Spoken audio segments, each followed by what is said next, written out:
It's time to get inside the Giants huddle. Huddle up, huddle up, huddle up. On Giants.com. Here we go. And the Giants mobile Get app. them in there. Let's go. Part of the Giants Podcast Network. Welcome to the Giants Huddle Podcast. I'm John Schmeelk. It's brought to you by PSE&G, energy efficiency for game time and anytime. Visit pseg.com/Giants for discounts, rebates, and home energy assessments. All right, big Friday show coming your way today on the podcast. Bob Papa, as always, he'll clean up and he'll talk to Giants head coach Brian Daboll. Lance Medow and Paul Dottino get a breakdown from former NFL wide receiver Qadry Ismail, who now covers the Baltimore Ravens down there in Baltimore. But we're going to lead off with my interview with Giants defensive tackle Dexter Lawrence. But first, just a quick reminder, go back to the previous episode on this podcast feed. I talked to a friend of the program, Charles Davis.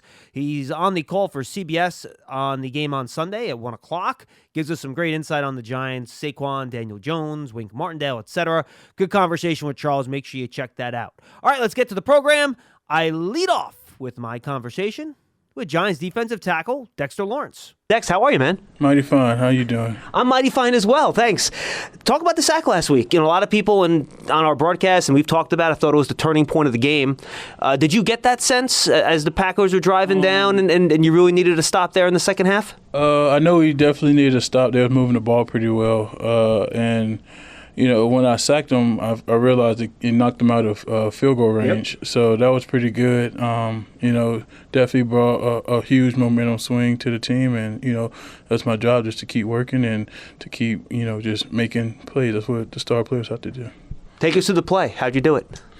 Honestly, it's probably TJ, Tony, that helped me, Jefferson. He mugged up. They thought he was coming, so they squeezed down. I kept running forward and ran right through him. So he kind of helped me with that sack, so I give him some praise. You know, it's funny, and so that's you talking about how the scheme can help you execute what you're trying to do, right? Mm-hmm. And it seems like over the course of the year, the defense has improved over the course of games, right? Can you talk a little bit about how you guys work with Wink and the defensive staff to make those adjustments you have to during the game to what these other teams are doing to try to attack you that's allowed you to have this second half success? We all listen to each other, and for the most part, you know, the coaches listen to the players, and you know what we seeing, how we feeling things out, and so you know we all adjust. We all have to understand how they're trying to attack us, and you know adjust to that. So I think it's like a collective communication, a positive communication that everybody has like a hand in it and listens to each other. And I imagine that's something that happens throughout the game, just on the sideline when the offense is on the field. Yep, for sure. All right, talk a little bit about. You know, you talk about Wink and the adjustments of putting you in a good position. One thing he's been clear about when I interviewed him earlier in the year is that we're moving Dexter around too. People might not notice it, but he's not just right over the center in the zero technique all the time. We're moving him around.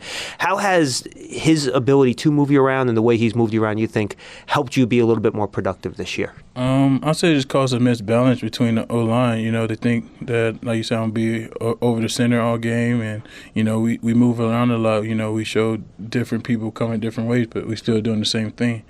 So that kind of helped us as a whole. And, you know, it's just not me. It's Leonard. It's Jelly. It's Hottie, you know, coming there. So it's like a whole collective group of people moving around, showing different things, showing different fronts. And, you know, it gets confusing to the O-line. Can you sense that when you watch the O-line of the opponents try to block you guys, that there is some confusion where they're not exactly sure who's coming from where on any given play? Yeah, yeah, because he pressures a lot, and we do a lot of simulated, so it's they kind of guessing in the sense like what's going on. A lot of people have said they think you're having a breakout year, right? And especially in terms of your pass rush.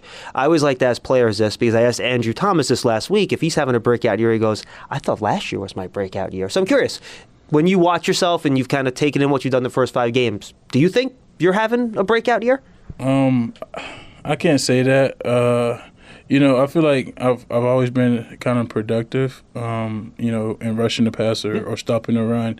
You know, now it's just, you know, I have a few early sacks, you know what I mean?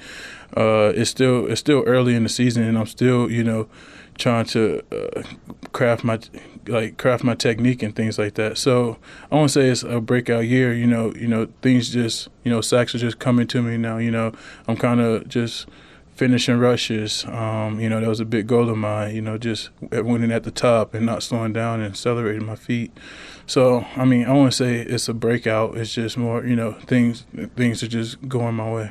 I don't think people realize what a thin line there is between a pressure and a sack, right? And sometimes the things you don't even have control over, right? Mm-hmm. Yeah, no, exactly. Everything has to work together. So I give a lot of props to the guys back there, holding up their guys and, giving me time to get the sack, things like that. So I just say it's a collective group. It's a collective thing to get a sack. It's a lot. Every time we talk in the offseason, you talk about how I want to go on a work on my pass rush moves, right? And you come back and you're a little bit better the next year. And I agree. I think you have been productive as a guy that pushes the pocket, gets pressure on the quarterback every year. What are some of the things that you really think you have improved on, that you have gotten better at over the last few off seasons that you've worked on, that have allowed you to start becoming a little bit more productive as your career has gone on? Yeah, just using my hands more, mastering my position type of thing, understanding what I'm getting with this look, understanding how to manipulate shoulders, and understanding how to get the offensive lineman off balance, things like that kind of helps, coming with power and length and, things like that, just that you consciously have to do until it becomes second nature. Now, you're a bigger guy, Dex, obviously. You're playing like 90% of the snaps the last few games. Do you like that? Have you started feeling it at the end of the game? You're laughing. Is that right? 90? Yeah. You've been between 80 and 90% of the snaps last, I believe, 3 games, if I'm not mistaken. I don't feel it because we're winning. So it's just I wanted to come back in shape. Just for things like this. I want to be on the field as much as I can, and so. That was kind of a big thing. I accept every role I get. I don't complain. I just go and work. Now, you talked about the winning. You've been through some rough starts to seasons here. Mm-hmm. What's the difference when through 5 games you're 4-1 instead of 1-4? How is it different coming in every day, going through the meetings, and just preparing for the game each week? I think it just brings more confidence in the office. Everybody just. Locked in more. Everybody, wanted to see how to improve, because we, obviously other teams make plays, so how to slow down them making too many plays type things, and, how to start faster. Mm-hmm. So I think it's just we challenge ourselves each week to get better in little areas so we can try to have a complete game. And one way this has worked is that you guys have had a bunch of injuries, right, on both sides. And, last week you saw Nick McLeod, we saw Justin Lane, guys that weren't even on the roster when you made the first 53. They got brought up. They come off the practice squad. Marcus Johnson led your team in wide receiver snaps last week. He came off the practice squad, right? How does this coaching staff and the players who have to get coached up, obviously, keep everyone ready? So if they need to step in, if somebody goes down, like Leo, for example, someone else can step in and they can perform and execute the task that's asked of them. It's a collective effort, and like we all said before, we want to play for each other. It's like a family here, and that's the biggest thing we're trying to build. Guys being unselfish, guys understanding what we have to do to help each other win. That's the little things that's being keyed in on. And, just props to the coaching staff having everybody ready to go, the players having each other's players, like their room ready to go. And that's kind of just a collective whole as in the organization. Well, it's been fun to watch, Dex. Let's talk about the Ravens this week. Lamar Jackson. Different type of dude, right? Mm-hmm. So what do you guys have to do well and differently on defense to contain a guy that can beat you with his arm and his legs? Right. Like you said, he's very dynamic. He can do a threat to the fullest, run and pass. So, honestly, it's just, kind of like every week, almost stopping the run. We got to get it, we got to collapse the pocket on him. We got to stay disciplined in our run gaps, disciplined in our rush lanes type thing. So, all of us, is a collective whole. D-line up front, we take it as a challenge to keep him bottled up as much as we can. We know it's not going to be as pretty as we want it to be, but the goal is to keep him bottled up, put guys at his feet, make them run backwards instead of sideways and forward type of thing. And, it's going to be a good task for us, and I think we're going to be ready. Yeah, that's him in the passing game, but he's also a part of the design run game, right? They're going to do some read options, and the move that's worked for them a lot is fake the sweep, and then he goes right up the gut, and then he's upfield and he goes. So what do you, as the guy in the middle, have to worry about when you're reading that running back and him in terms of who you even know is going to get the ball? Yeah. I say it's just being disciplined to the blocks you get. Like I said, like we all got to be in our run gap. Understanding that that's they want everybody to go flying to run the ball right up the middle. So as a collective, we just being disciplined on playing the block that we get, and then finding the ball later. Watching the tape, it looks like J.K. Dobbins is like getting ready to have that breakout game coming back. When you watch him and their other running backs, Kenyon Drake on tape, what do you say? Dynamic guys, like you said, they all run hard.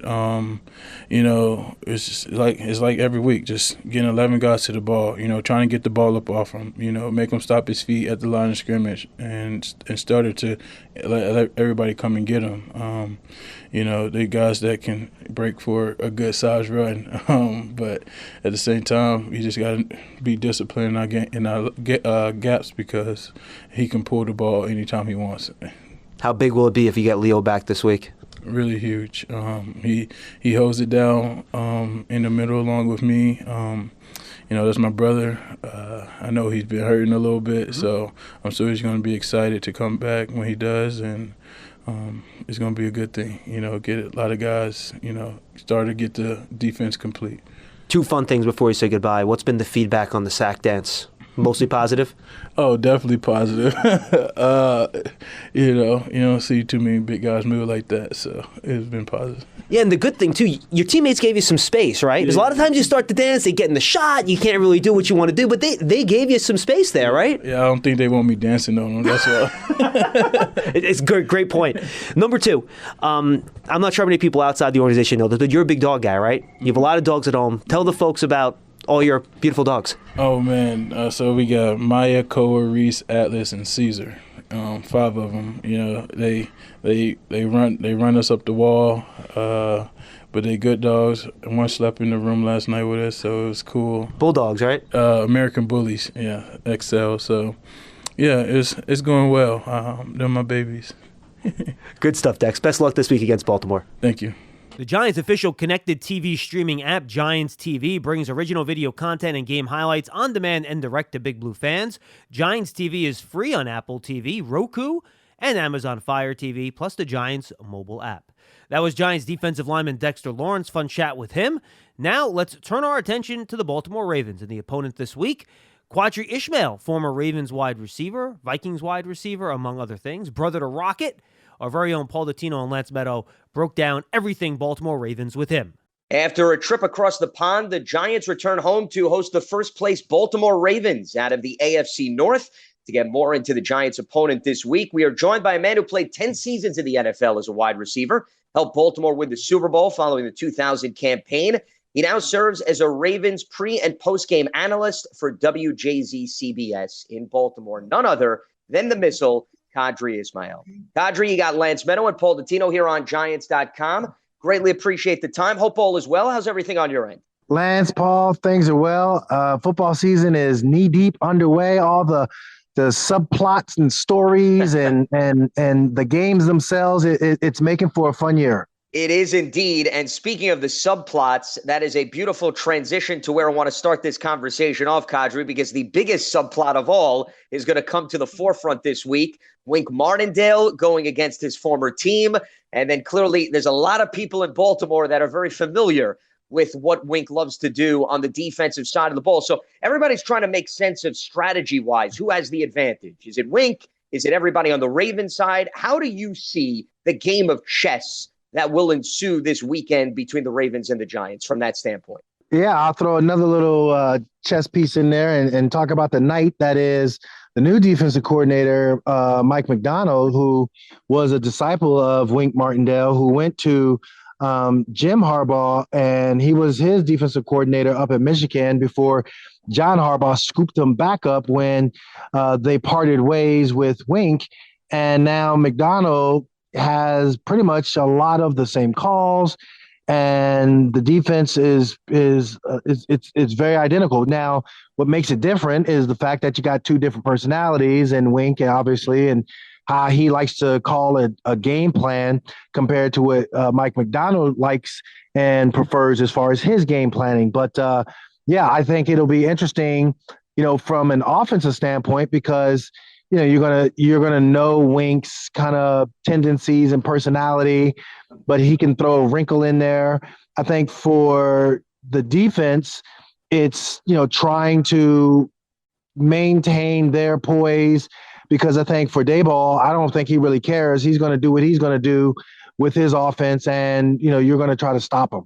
Qadry, it seems to me that no matter how much you plan for Lamar, the problem is the off-schedule plays where he can go 75 yards in the blink of an eye and run for a touchdown out of a broken play. So you could game plan all you want and play disciplined and follow everything that you've been told, and he still can wind up burning you for a touchdown, like I say, in a moment's notice. So when you look at what he's done over the last few years since he's been in the league, what defenses have had the most success against him, and what is it that they did? I think, going back from the start of his career up until present day, when you see Lamar up close and personal for the first time, it kind of shocks you, because you're right. You're not used to a quarterback being that explosive, that unique. But then at the same time, he can sling it, and he does such a phenomenal job of extending the play. I think his growth in his game has gotten to the point where, he's not looking just to primarily run. He's looking to extend plays to get the ball down and push the ball down the field to his guys. But you did say, what was it that defenses did?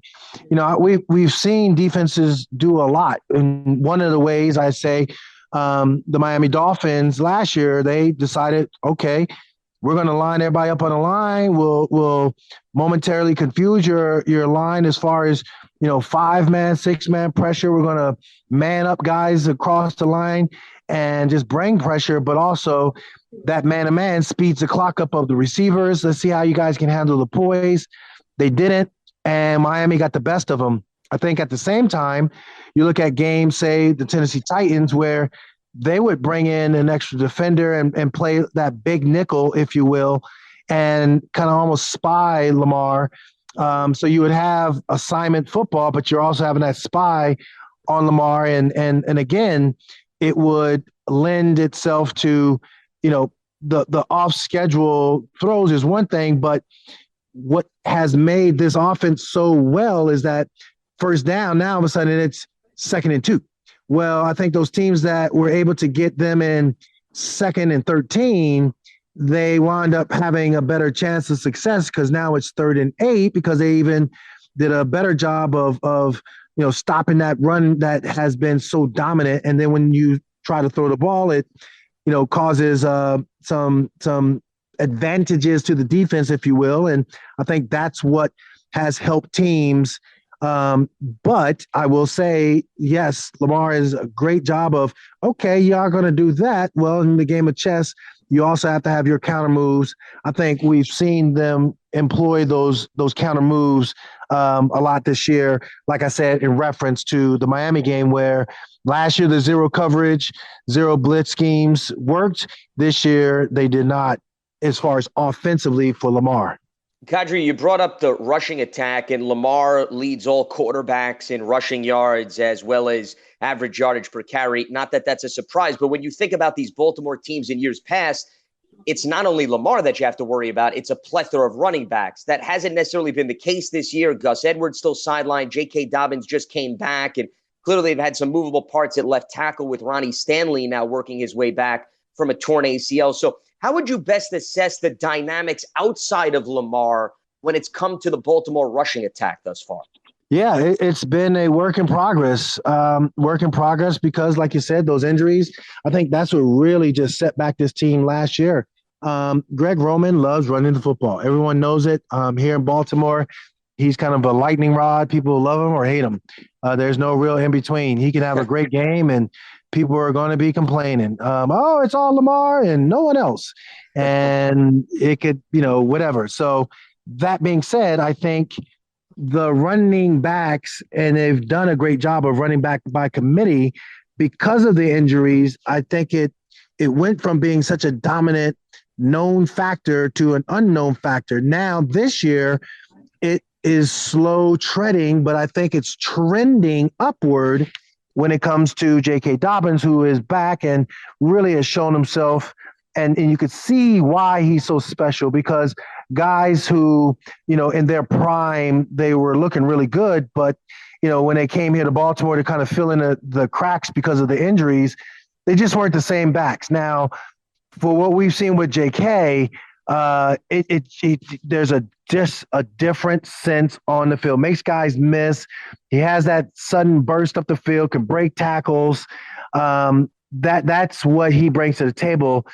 Justice Hill, he was in there. He performed well against the New England Patriots. He did a pretty strong job even against the Buffalo Bills. But alas, he had a hamstring injury. He was out. So, in comes Kenyon Drake again, who was inactive for once JK got back in there. But all that being said, I think the fact that Ronnie Stanley is back, I think it brings life again.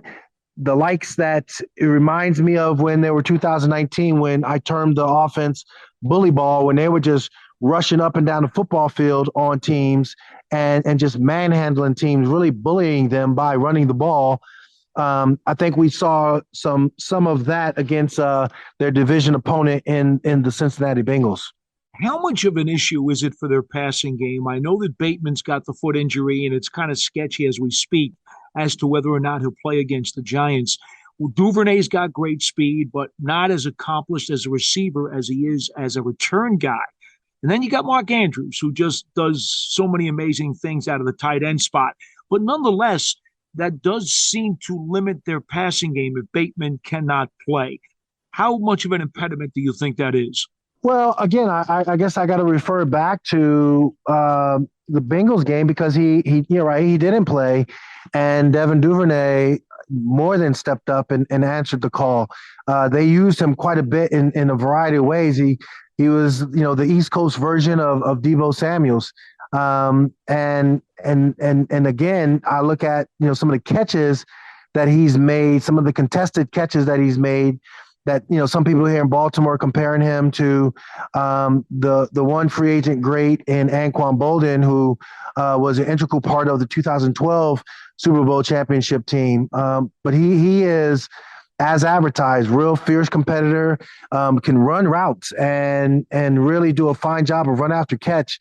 But also just giving him the ball on a jet sweep, or what the heck, they lined him up in the backfield and they just pitched the ball to him and let him go on a traditional tailback sweep with, ironically enough, Mike Davis, who is the running back, who was the actual quote unquote fullback on that particular play. So I just think that, they find creative ways of getting their guys the ball. Sure, Bateman is going to be missed, no question about it. I know Robinson has done an admirable job of filling in and being somewhat of a veteran presence, but everything runs through Mark Andrews. And I think for Mark Andrews, what he's done, one-on-one, double team, whatever, when it counts, he shows up for Lamar Jackson in the discussion. We're talking with Qadry Ismail, former NFL wide receiver, helped win a Super Bowl with the Ravens. You can see him on WJZ CBS in Baltimore, pre- and post-game analyst for the Ravens. It's interesting, Qadry. You look at the numbers. The Giants have been a second-half team. They've scored 70 of their 103 total points in the second half. The Ravens have been the complete opposite. They've given up a boatload of points in the second half, 74 to be exact, fourth most. And you look at their two losses to Buffalo as well as to the Dolphins, they jumped out to these early leads, and then all of a sudden, in a bang, they saw it dissipate, and all of a sudden the opponent rallied. I'm curious, is that more of a reflection of the offense in your mind, taking its foot off the gas, or just defensive breakdowns piling up? I think it's a combination of both, but it would be more slanted towards the defense. The fact that the offense, jumped out to such a huge lead and had the momentum. Sure, they got to finish games, but I think defensively, anyone will tell you here in Baltimore, you've built your team's, mindset or character or brand on defense and play like a Raven. It's smash mouth defense. You're going to know that you played against the Ravens. You're going to know, that pursuit to the ball is vicious. That being said, Josh Allen had his way. Tua Tagovailoa had his way, both of them in the second half. And I think, a lot of it, is with the secondary, the lack of communication at times really cost them. I think what some Giants fans might not really want to hear, but the return of JPP to the Ravens this time, as opposed to being in Tampa, but he's really, sparked some much needed life into the defense. And as the cliche goes, there's nothing like a good pass defense, like pressure on the quarterback, and it starts up front. So the fact that he was able to get after Joe Burrow, both him and Odafe Owe, I think that really helped out nullify the big play. And they finished the game. They put the game away. Marcus Peters had a phenomenal finishing game as well. So all of it, you got to look at the total picture, and the total picture is, they have to own the fact that they gave up large leads and couldn't finish. Thankfully, they're on the right side of it against the Cincinnati Bengals. But now you got to go back on the road. And as you said, you're going to face a team that's really good in the second half. Hugh, let me ask you about two veterans who have had really terrific careers, but I don't know how much juice is left in the orange. Justin Houston, who's nursing that groin, and Calais Campbell. And then I guess as a flip side to that question, what about a young guy like Patrick Queen, who, if he continues to ascend, could truly become an impact player, not just a good player who's led the league, not the league, but the team in tackles for 2 years, but could really dominate a game if he's got it going right? So I think when you see how John has, brought in free agents, him and Eric DeCosta, the general manager for the Ravens, it is the Justin Houstons of the world that they love to bring in and get, guys who are inexperienced through the draft to pair them up and give them some understanding on how to be a pro. And Justin Houston is that guy. I think he's really been instrumental in helping out Odafe Owe. But Patrick Queen, I think, is really blossoming into his own. He is really hard on himself in a good way, in that, he recognizes the legacy of, Ray Lewis and what it means to be a linebacker here in Baltimore, and the way in which you got to play, the toughness, the hard nose, speed to the football, make your presence felt. And when it's time to make a big play, make a big play. He had an opportunity to make a big play, a game-sealing play, if you will, or at least momentum-changing play against Josh Allen. Josh Allen threw it right to him. He dropped it.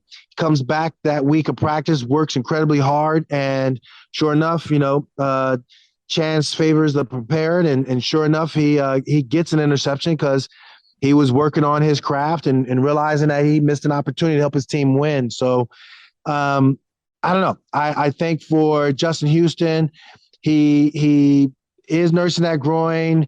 The bigger picture is, let's get him to where you need him, which is, December and January.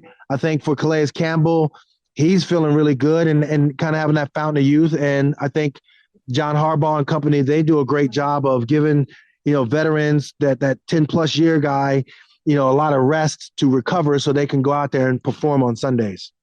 Qadry, it's interesting when you look at the dynamics of this Ravens defense. They're giving up the most passing yards per game, so everyone's throwing against them. But on the flip side, they're extremely opportunistic because they have the most takeaways at 11 and the most interceptions at 8. So how much has the ability to take the football away, in your estimation, done some damage control to some of the struggles they've had in limiting the pass? Yeah, so it's weird too, because I know Marlon Humphrey, their star cornerback, he had mentioned it. He was like, it's weird. We got these guys that, are legit. They're stamped, they're verified that these dudes we could play, and it's not showing up in the stats, and we're just giving up big plays. And I think the communication, it goes back to the communication. Marcus Williams is going to be sorely missed. He's been put on IR, so he's going to miss the next 4 weeks with a dislocated wrist. But that dude has been a ball hawk reminiscent of Ed Reed. And that's something that you were really counting on, but now you're going to have Geno Stone, you're going to have Chuck Clark, and you're going to have Kyle Hamilton, the team's first round draft choice, in there. And I think for all of them, it's like, hey man, make sure everybody knows what each other is doing, and be responsible for one another, and help one another. I think that's going to be the elephant in the room. When they've been on point, man, they look great. That's one of the decisive things that I saw with the New England game. They were on point as far as their technique and everything, and creating turnovers. But when they were off, all of a sudden, was it Devontae Parker, I believe, is with the Patriots, and they made that dude look like he was, the former first round stud, and he got like second life. I was like, my goodness, Nelson Aguilar looked like he could indeed legit catch babies from a burning building. So I was like, wow, that didn't make sense, the up and downness. But when they lock in, which they did against an extremely talented group of receivers and tight ends against the Cincinnati Bengals, they held up. And I think they need to sustain that and carry that into this game against the Giants. One of the things that Lance always likes to preach around our programs to our listeners, Qadry, is about finishing off drives. You can't settle for those threes. You got to get sevens. And the Ravens this year, they're in the bottom 6 of the league in terms of red zone defense. Now, you could talk all about the secondary and their issues, but, when the field gets short there, it's not necessarily about the secondary. What do you think the biggest problem is for them in terms of stopping people keeping them out of the end zone? Yeah, it is the lack of disrupting what the offense is doing. I think, coordinators are recognizing, the counteraction to what the Ravens do is giving them a misdirection. The counteraction is causing this team to not be aggressive. And that pause causes confusion, whether it be motioning, whether it be, tackles pulling, and yet you're going to the tackle side and you're blocking down on a wham block or whatever it might be. And then it's just poor assignment. You're there, you got to make the play, you got to finish. You could point to a slew of things that has caused them issues in the red zone. When you look at the dynamics of the Baltimore Ravens, Qadry, we always clearly look at special teams as a huge strength with what Justin Tucker brings to the table. And there's no point to asking you. We know he's automatic, and nothing has changed this season based on the game winner against the Bengals. But what has changed, which sometimes can be overlooked, is he's got a new holder because Jordan Stout's a rookie punter. What have you seen out of how those two are working together, and why perhaps it has been a relatively smooth transition when sometimes that can throw a new wrinkle into things? Honestly, Lance, that question has so much depth to it. People would just like, what does it matter? We're talking about the punter and the holder. Well, we're talking about the greatest kicker of all time too. And we're talking about a kicker who relies upon his snapper, his holder, and obviously him finishing it. They would call themselves the Wolf Pack. And it was Morgan, Sam Cook, and obviously Justin Tucker. Free agency happens, injuries happen, salary cap happens. Sam was the last of the two to go, and now they got a new snapper. They got a new holder and Jordan Stout, but Justin Tucker is still doing his thing. However, I will say Sam Cook is on the staff. So because he's on the staff, he, I think, has really given Jordan some really cool insight on what Justin likes, how to hold the ball, what's the routine. And so, they don't want to call it a new anything nickname yet, but I guess if you just real quickly want to say Wolfpack 2.0, it's there.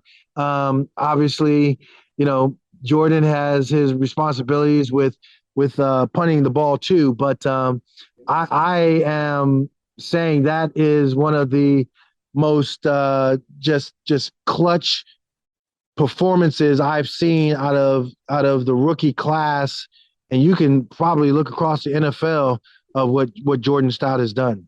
Hugh, I got to ask you to help me out here because Gian Ward is having a really terrific start with the Giants. They call him the live wire. You know that.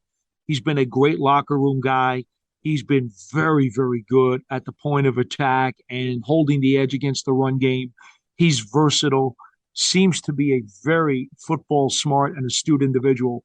He's been on 5 teams in 7 years, including the Baltimore Ravens. The Giants are thrilled to have him. What am I missing here that these other teams allowed this guy to bounce around and get away? So I think part of it is that he identifies really well with what Wink wants him to do. And sometimes you need support in a way of encouragement of saying, look, I believe in you. This system is built for you. You're seeing that on the offensive side of the ball with Daniel Jones. Obviously, Daboll has come in there and once left for dead, and people looking at him as a coach killer. Now they're looking at him and like, oh my God, the revision of Phil Simms. What? We're like, okay, we're not going to go that far. But no. That being said, though, he is off to a hot start because of just that chemistry, and I think Jihadi Ward, he just has that chemistry within Wink's defensive system, and he's thriving, and and that's good for him. I'm happy for him. I think Raven fans like, dang it, you could have done more, but you have to do what's best for you, and obviously he's in good hands in Wink's defense.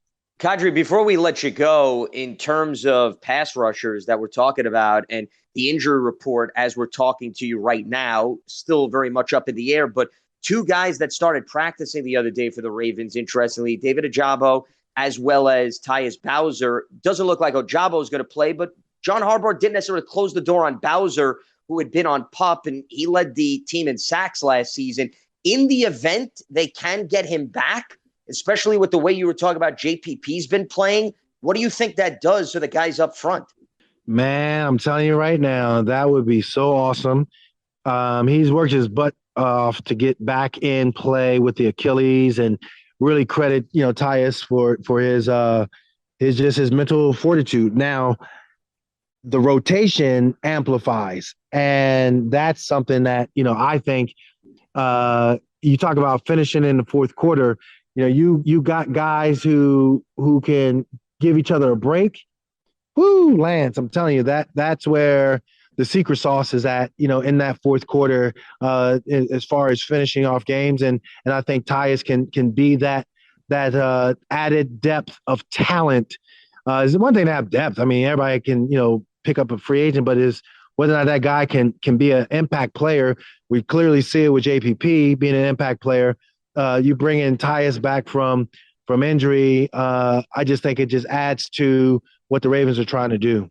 Could certainly add another layer to this Giants-Ravens matchup coming your way on Sunday. He is Qadry Ismail, former NFL wide receiver, helped the Ravens win the Super Bowl following the 2000 campaign, and you could see him on WJZ CBS in Baltimore, where he serves as a Ravens analyst on their pre- and post-game shows. Qadry, always a blast catching up with you. Greatly appreciate the time and the insight, and we look forward to Sunday's matchup. Thanks for coming on. Great stuff. Absolutely. Appreciate you guys. Thank you so much. Just a reminder, everybody, the Giants Huddle podcast is part of the Giants Podcast Network. It's on the Giants mobile app, podcast platforms everywhere, and at giants.com/podcast. But the Giants Huddle is not our only podcast. We also have Big Blue Kickoff Live. It's live on giants.com in the app every weekday from 12:30 to 1:30. Then it's archived on the Big Blue Kickoff Live podcast feed and the app, of course. And we're also doing a draft season every 3 or 4 weeks or so. That's our NFL Draft podcast. It focuses on college football in general, not on the Giants. So if you want to kind of get ahead a little bit about what type of players and what strong positions are going to be in the draft this year, go check out the Draft Season podcast. Myself, Tony Pauline, Eric Crocker. You can find it on his own podcast feed. Just search for Draft Season. All right, everybody, let's get now to our final interview every week. The head coach of the NYG, Brian Daboll, sits down with the voice of the Giants, Bob Papa.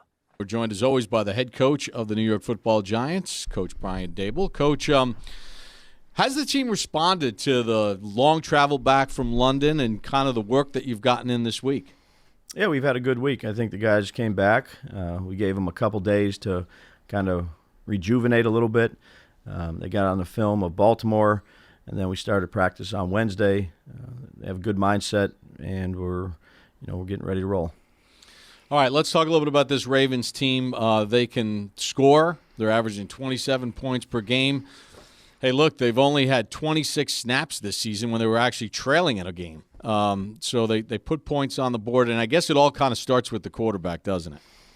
Yeah, well, first of all, it's a great organization. It's a winning organization that has been established, quite a few years back with Coach Harbaugh and even before that.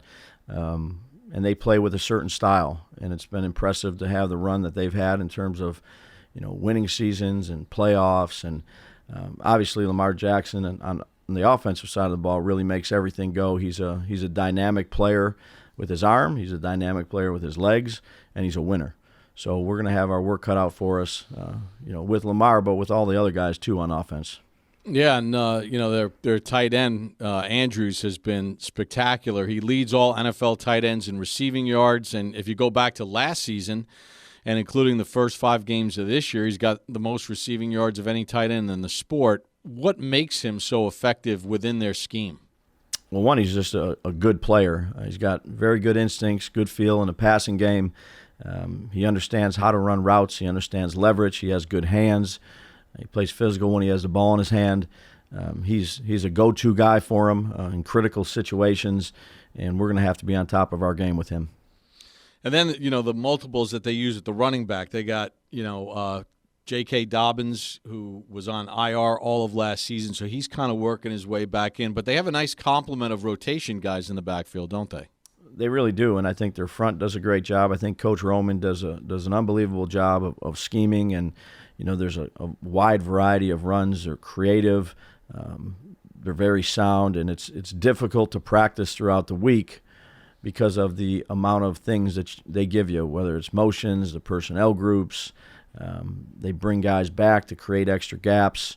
They motion a bunch, so it's a challenging scheme. And then, with those runners and their front guys, and the addition of the quarterback that you got to account for, it's a very challenging scheme. Coach, you go to the other side of the ball. It's been a little bit un-Raven-like when you look at some of the numbers and the statistics. Baltimore has always been known to have a tremendous defense, and we're only 5 weeks into the season. But one thing they are very proficient at is taking the football away. They're +5, and they've got 8 interceptions, which is number 1 in the National Football League. Yeah, this is a Ravens defense. I mean, some of that game against Miami at the end of the game there, they gave up some big ones. Numbers are, you can look at numbers any way you want to look at them. They got very good football players. Like you said, they haven't really trailed very much this season in terms of plays. So an opportunistic defense with a lot of good football players, whether it's Humphreys, whether it's Peters, those guys are instinctive corners that really have great awareness and, jump plays, make plays on the ball, and, they lead the league in turnovers.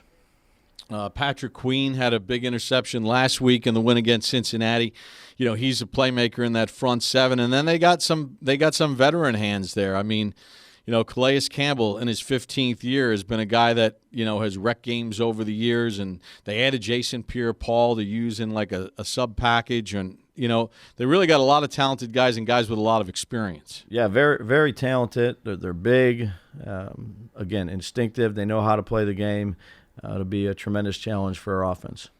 Coach, obviously so far this season, this is a fourth home game already in this early part of the season. You've won 2 of them. Just kind of trying to build upon that momentum of what has been established so far in MetLife Stadium. Yeah, that's what we're trying to do. We're trying to create a home field advantage for ourselves and go out there and play well. And the fan base has been fantastic. It has been loud. It's been hard on the opponent offenses. And, that's what we aim to do is to go out there and try to play well, to encourage, their support, how loud they are. It's just very thankful for the people that come out to the game and cheer us on. Coach, final thing, I want to ask you about this because I know that the league, we've had a couple of roughing passer penalties that were called, and I know Perry Fuel, who's the head of officiating, sent out, a video to everybody. Is that something that you spend a lot of time on, or reminding your players of, hey, here's what the rules are and here's what the guidelines are? Make sure you keep your focus. Yeah, I think that, as a coaching staff, you watch any of the videos that the NFL sends out. They send them out for a reason, to help us instruct our players, and that's what we try to do in terms of all the rules. We don't make the rules. We have to coach and play by them, and we do our best to teach them, and our players, I think, understand them, and that's how we approach it.